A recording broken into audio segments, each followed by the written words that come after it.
So for me, the issue is pepperoni or Italian sausage.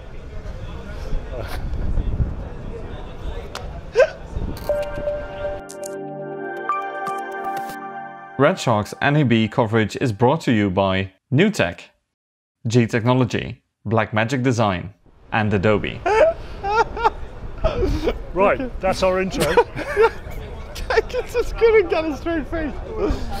Hello and welcome to day 2 of our end of day roundups. It's been another long day and really fascinating. And the more you go around this show, the more you realise you're actually not going to have time to see everything. That's crazy. You know, there's the kind of NAB paradox where at the end of 4 days you're absolutely on your knees, and yet you realise more and more you haven't seen enough in the show. Yeah. So I'm just going to start with what I've seen today, and it's a company that's been around for a few years now, Frame.io, and everybody knows Frame.io. It's a kind of video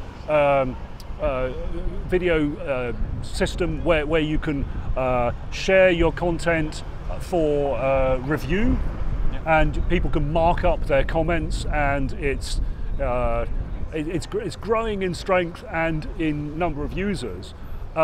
So when we heard that it was integrated with Resolve, we thought, well, yeah, that's great. You'll be able to like export your timeline to Frame.io in the cloud, and then people can look at your work and comment on it. But actually, the level of integration is like 10 times deeper than that. And I'm not sure whether Frame.io would agree with this characterization, but it's almost like a Trojan horse. And what happens is that the Frame.io appears as a drive in your NLE. Let's say it's Resolve. It appears as a drive. You click on that drive and you see all your media in all kind of directories, and then you can, just as if it's on a local drive, you can drag that media and put it on your timeline, and it's immediately usable on your timeline. Now, how does it do that? Because obviously if you're working in 4K and this is cloud storage and you've only got like 10 megabits per second or something like that, how the hell does that happen? And the way it happens is the proxy comes in, small proxy, still perfectly usable, still frame accurate, and then once the proxy is on the timeline, in the background it starts uploading the full resolution ProRes or whatever codec it is.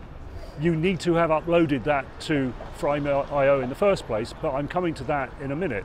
But first of all, I think that's incredible, because then Frame.io becomes your media drive. That's really interesting, because that's like accessible everywhere. And if you have like the small proxy file, that wouldn't, like, if you're here, for example, in a hotel with very bad internet, that could potentially be a problem if you have to get like the original media and download it. But if you can work with the proxy, and then in the background it does like all the different, wow, that's a lot of wind, is it? If it then can download everything, that's a really, it's incredible. It's like a moment way of realization. Hang on, this changes everything. Yeah. It really does, and it's still sinking in, and I still have to use it in anger. But it's so yesterday we were talking about Resolve and its new editor, editing section, and now we're talking about Resolve with this cloud-based integration with Frame.io, and it is to me one of the biggest leaps forward I've seen for quite a long time, if ever. I mean, that's just how big it is. So, and just to finish that off, I was then shown a demonstration where there was an FS7 connected to a wireless transmitter, and that transmitter had an uplink to the internet, and so you shoot your material on the camera and it's immediately and automatically uploaded to Frame.io, at which point it's available anywhere in the world for you to edit. Which absolutely incredible.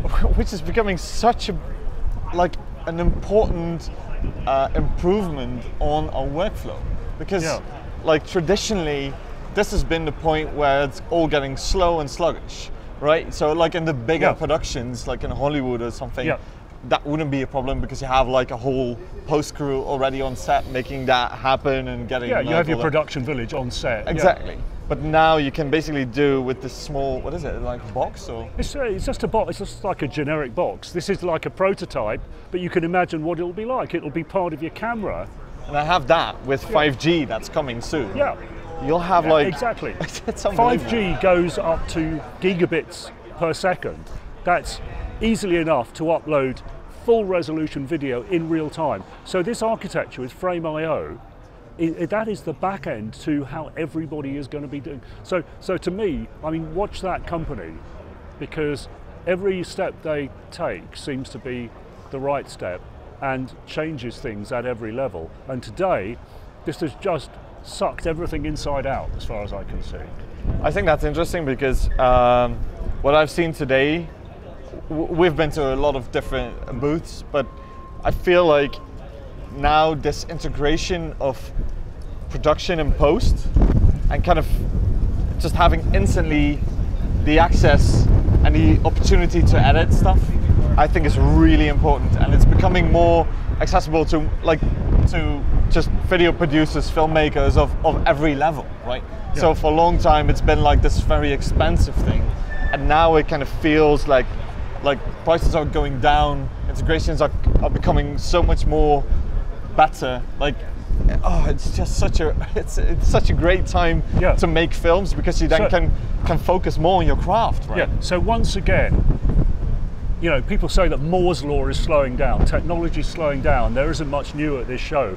There aren't as many announcements, but the one or two announcements here are so big, they've changed the whole industry. I mean, how many more announcements do you want at the point where the whole industry is turned inside out with a single announcement?